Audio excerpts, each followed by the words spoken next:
कैसे आधी रात तक जंतर मंतर पर टिके रहे राहुल गांधी के सैनिक, कैसे आज सुबह तड़के भी जंतर मंतर पर राहुल गांधी के सैनिकों की मौजूदगी देखी गई, कैसे चुपचाप बिल्कुल होशियारी से राहुल गांधी के सैनिकों ने देर से ही सही जंतर मंतर में मोर्चा संभाल कर वो काम कर दिया जो एक्चुअली में बहुत पहले हो जाना चाहिए था। दोस्तों, ये बात मैं पिछले कई दिनों से पूछ रही थी, जब से जंतर मंतर पर भीड़ जुट रही थी, जब से जंतर मंतर पर लोग आ रहे थे कि आखिर कांग्रेस पार्टी इस मामले को खुले तौर पर सपोर्ट क्यों नहीं कर रही है। शुरुआत में थोड़ी असहज थी कांग्रेस पार्टी, क्योंकि उसको ये था कि ये तो आम आदमी पार्टी द्वारा शुरू किया गया आंदोलन है, आम आदमी पार्टी को इसको खुलकर उसको सपोर्ट करती है। लेकिन जब 20 तारीख को छात्रों पर लाठीचार्ज हुआ और अगले दिन राहुल गांधी प्रधानमंत्री के आवास के बाहर बैठ गए धरने पर, और उसके बाद उनके साथ मिस हैंडलिंग हुई, उनको यहाँ पर चोट आ गई, खून वून निकल गया उनका, उसके बाद से कांग्रेस पार्टी ने खुले तौर पर मोर्चाबंदी शुरू कर दी। मोर्चाबंदी क्या, कांग्रेस पार्टी ने जंतर मंतर में वो काम कर दिया जो कोई भी पॉलिटिकल पार्टी नहीं कर पाया, सेवा करने का। दोस्तों, देश का युवा नारेबाजी कर रहा था, इनकलाब जिंदाबाद, जब जब मोदी डरता है पुलिस को आगे करता है, और बाकी नारे तो खैर आपने सुन ही लिए होंगे। लेकिन उनका गला भिगाने का काम, उनको बार बार आराम देने का काम खाना और पानी बांटकर कांग्रेस सेवा दल के लोग कर रहे थे। इनफैक्ट जब धर्मेंद्र प्रधान के इस्तीफे की खबर भी आ गई रात को, वहां पूरा जश्न का माहौल था, वहां पार्टी चल रही थी, मतलब कति वहां जोश था, क्योंकि एक बहुत लंबा संघर्ष रहा है। इट्स नॉट ईजी, मतलब 1-1.5 महीने के आसपास का वक्त, आप इतनी धूप, इतनी गर्मी, इतनी उमस, बारिश, और आपको दुनिया नमान के एंटी नेशनल और चीनी एजेंट और पाकिस्तानी एजेंट, ये सब झेल जाओ आप। बहुताया लोग तो वहां घर से लड़कर आए थे, उसके बाद आप झुका दो इतनी सो कॉल्ड मजबूत सरकार को। इस्तीफा दिया नहीं है, इस्तीफा लिया गया है, बाहां पकड़कर, बाहां मरोड़कर इस्तीफा लिया गया है। इस्तीफा तो आखिरी विकल्प था, वो आखिरी विकल्प देने पर मजबूर किया गया है। तो ये बहुत बड़ी बात है, ये बहुत बड़ी जीत है और जश्न बनता है। लेकिन उस जश्न को मतलब और बढ़ाने के लिए कुछ ऐसे देखिए, आप जो कांग्रेस सेवा दल के लोग हैं यहाँ पहुंच गए, और कांग्रेस सेवा दल के जो लोग थे वो वहाँ पानी बांटने का काम कर रहे थे। इनफैक्ट जो छाता होता है ना, कांग्रेस का जो सिंबल है छाता, हालांकि वो तिरंगा भी है, उसको कुछ इस तरह से बांट रहे थे। कांग्रेस सेवा दल की वहां पर साफ तौर पर मौजूदगी दिखाई दे रही थी। यूथ कांग्रेस भी वहां पर पहुंच गई उसके बाद। दोस्तों, यहाँ मत भूलिए, एनएसयूआई यूथ कांग्रेस पिछले काफी टाइम से इसको लेकर सड़क पर आंदोलन कर रहे हैं। मेरे जैसे कुछ यूट्यूब चैनल्स ने वो दिखाया, इनफैक्ट मैंने सबसे पहले दिखाया, बाद में कुछ यूट्यूब चैनल्स ने और दिखाया। लेकिन एनएसयूआई और यूथ कांग्रेस को काफी टाइम से, करीब आई थिंक 2-2.5 महीने से सड़क पर उठा रहे। इनफैक्ट पिछले साल 2024 में भी जब पेपर लीक हुआ था, तब भी राहुल गांधी ने मुद्दा उठाया। पिछले साल नहीं, मतलब 2 साल पहले, जब नई ये सरकार बनी थी 2024 की जीत के तुरंत बाद पेपर लीक हो गया था, तब भी धर्मेंद्र प्रधान के खिलाफ खूब नारेबाजी हुई थी संसद में। ठीक है, लीक के नारे लगे थे। जब ये शपथ ले रहे थे तो भी सरकार को तभी चेंज जाना चाहिए था, दोबारा से उनको शिक्षा मंत्री बना दिया गया। तब भी राहुल गांधी ने संसद में पेपर लीक का मुद्दा उठाया था, नीट पेपर लीक का।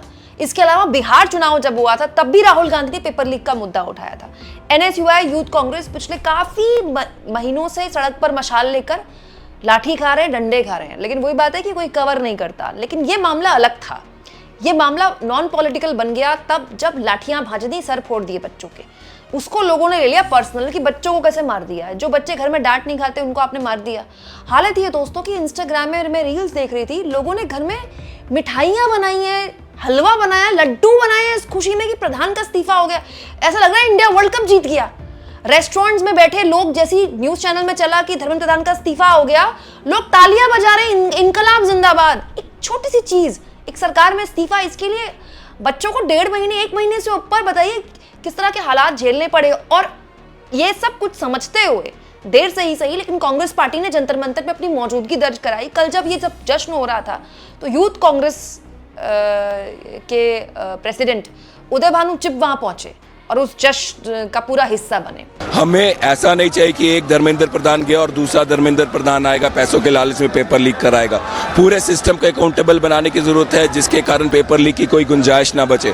और साथ ही साथ नरेंद्र मोदी जी को माफ़ी मांगनी पड़ेगी देश के युवाओं से, जिनके ऊपर लाठीचार्ज, वायलेंस करवाने का काम किया है। और अमित शाह, जिसके कहने पर पुलिस ने लाठीचार्ज किया, पैलेट गन चलाई, आंसू गैस के गोले फेंके, उनका भी इस्तीफा चाहिए। जब तक ये सब नहीं होगा, ये संघर्ष जो है सड़कों में चलता रहेगा। दोस्तों, इनफैक्ट सेवा दल के लोग रात को तो खाना बांट रहे थे, बल्कि सुबह झाड़ू लगा रहे थे। झाड़ू लगाने का काम भी सेवा दल के लोग ही कर रहे थे। एक्चुअली में जो आरएसएस है ना, आरएसएस का ही एक दूसरा रूप हुआ करता था कांग्रेस पार्टी के लिए सेवा दल। आरएसएस तो दूसरा काम करता है बीजेपी के लिए, बट सेवा दल का जो पूरा उसको तैयार किया गया था शुरू में आज़ादी के वक्त से, उसका काम सीधे राजनीतिक काम नहीं होता है, मतलब उसका पॉलिटिकल काम नहीं होता था। जैसे कहीं कोई प्राकृतिक आपदा आई या कहीं पर लोगों को खाने की ज़रूरत पड़ी, पानी की ज़रूरत पड़ी, सेवा का काम वो सेवा दल करता था। इनफैक्ट दोस्तों, इसके लिए मुझे तारीफ करनी होगी श्रीनिवास बीवी की। श्रीनिवास बीवी पूर्व में यूथ कांग्रेस के अध्यक्ष थे जब कोविड आया था। मतलब मैं बिना हिचक के बात बोल सकती हूँ, श्रीनिवास बीवी ने जितना कोविड में, दूसरी जब महामारी चल रही थी और मतलब सड़कों पर ऑक्सीजन सिलेंडरों की मतलब त्राहिमाम मचा था। मोदी जी तो गायब हो गए थे 20-22 दिन के लिए टीवी से, ठीक है। उस वक्त श्रीनिवास बीवी ने इतना काम किया है ना, फिर उनको सेवा दल संभालने का मौका मिला और अब श्रीनिवास बीवी पहुंच गए जंतर मंतर। तो सेवा दल का यही काम होता था। अब आप कहेंगे इससे क्या मिला कांग्रेस पार्टी को? होता क्या है दोस्तों, जब आपका काम हर बार नारे लगाने का नहीं होता है, पॉलिटिकली आप अपनी मौजूदगी दिखा सकते हैं। वो लोग जो वहाँ पर नारे लगा रहे हैं, वो लोग जो वहाँ अपना डिसेंट, अपना विरोध दर्ज करा रहे हैं, आप वहाँ रहकर भी कि हम आपके साथ खड़े, लोग खाना खा लो, आपका गला थक गया होगा, सूख गया होगा, लोग पानी पी लो, आपके यहाँ तो शर्ट में लिखा होगा ना कांग्रेस सेवा दल, आपने पहनी तो गांधी टोपी होगी ना। तो एक अनकॉन्शियस बात दिमाग में आती है कि अच्छा कांग्रेस वाले भी यहाँ आए हैं। लेकिन देखो, कांग्रेस वाले नारेबाजी नहीं कर रहे हैं, क्योंकि अगर वो नारेबाजी करेंगे तो पॉलिटिकल हो जाएगा कि देखो आ गए यहाँ श्रेय लेने के लिए। जबकि युवा, एक्चुअली में युवा जानते नहीं होंगे कि एनएसयूआई और यूथ कांग्रेस वाले तो बहुत टाइम से लाठी खा रहे, डंडे खा रहे, पॉलिटिकली वो मुद्दा उठा रहे हैं सड़क पर। लेकिन क्योंकि उनके साथ मीडिया नहीं है और कांग्रेस भी खुद इसको बहुत ज़्यादा आगे नहीं रखती, मतलब कांग्रेस के बड़े नेता, वो फर्क नहीं पड़ता यूथ कांग्रेस के साथ लाठी खाने कौन आता है, कौन सांसद, कौन विधायक आता है। बट ऐसे माहौल में अपनी मौजूदगी सेवा दल के जरिए दिखाकर राहुल गांधी के सैनिक कुछ नहीं कर रहे हैं, तो कम से कम जनता के साथ उनको एक मैसेज दे रहे हैं, हम आपके साथ खड़े हैं, आप अपना संघर्ष कीजिए। मतलब होता ना, आगे तुम आगे बढ़ो, हम तुम्हारे साथ है वाला टाइप। हम नारेबाजी नहीं कर रहे, आप नारेबाजी कीजिए, हम नहीं आ रहे आपके साथ। ये आप ही का आंदोलन है, ये आप ही की जीत है, ये जश्न भी आपका है। हम तो बस आप के ऊपर छाता रख देते हैं, आपको पानी पिला देते हैं, आपको खाना खिला देते हैं। हालांकि इस सब में जो दिलचस्प चीज़ है, जरा रात की ये वीडियो देखिए। मतलब रात में भी इतनी भीड़ थी। आपको पता है कल 1:30-2 बजे तक तो खैर खाली हो गया था ऑलमोस्ट जंतर मंतर, लेकिन ये खबर आ गई थी करीब 2:30 बजे इस्तीफे की। रात के 9-10 बजे तक वहाँ भीड़ थी फुल। हालांकि पहले जैसी कम भीड़ थी, लेकिन जो लोग नहीं आ पा रहे थे ना, वो एकदम पलट के आ गए कि अरे, लोगों को लगा नहीं था कितनी जल्दी इस्तीफा हो जाएगा, क्योंकि इस सरकार का ट्रैक रिकॉर्ड तो बहुत लंबा रहा है, किसानों को 1 साल बैठना पड़ा। लेकिन सरकार की चूल्हे हिल गई थी, यहाँ तक बात आ गई थी, मोदी जी को फ्रेंड्स वाली वीडियो बनानी पड़ रही थी, तो लोगों को, सरकार को बात समझ में आ गई कि इस्तीफा नहीं लिया तो ये सैटरडे संडे, ये जो हफ्ते भर से मिलेनियल्स, ये जो कॉर्पोरेट मजदूर दफ्तरों में बैठ बैठ के रीलें देखकर भरे पड़े हैं, ये सैटरडे संडे को ऐसी भीड़ आएगी कि सरकार की हालत खराब हो जाएगी, संभाल नहीं पाएगी सरकार। फिर उसके बाद ये ना हो कि अभी तो धर्मेंद्र प्रधान का इस्तीफा है, कल को अमित शाह के इस्तीफे पर बात आ जाएगी, भाई लाठी तो आपकी पुलिस ने चला कैसे थी बच्चों पर आपने आंसू गैस के गोले।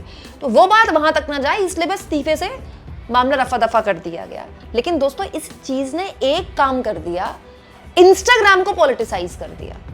अभी तक इंस्टाग्राम में पॉलिटिक्स चलती थी, कम चलती थी।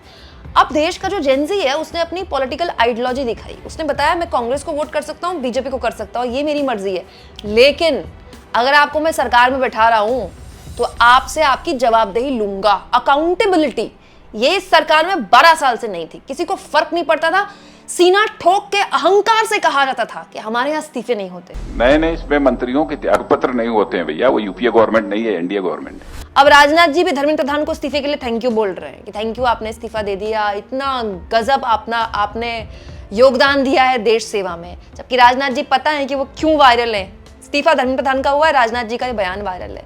तो ये जो पूरा आंदोलन है, ये इतिहास के दस्तावेज में एकदम कैद हो गया है।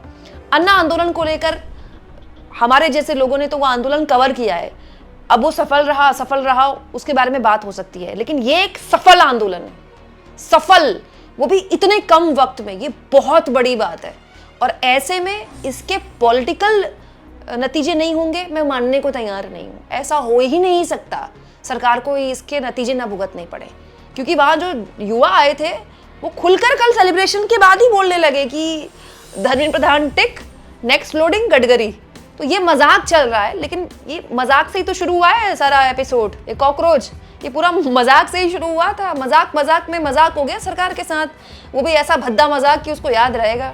मैं तो ये सोच रही हूँ दोस्तों, मोदी जी का फ्रेंड्स वाला वीडियो नहीं आया कल, 2 दिन आया, बस तीसरे दिन गायब हो गए। मोदी जी ने घोस्टिंग कर दी क्या जेनजीज को? ये वर्ड भी मैं सीख रही हूँ जेनजीज से, मुझे नहीं आते हैं। आप बताइए दोस्तों, क्या कांग्रेस पार्टी की जंतर मंतर में मौजूदगी देर से हुई, या सेवा दल को ये काम बहुत पहले कर देना चाहिए था, भीड़ का इंतजार नहीं करना चाहिए था? कमेंट बॉक्स में लिख के बताइएगा।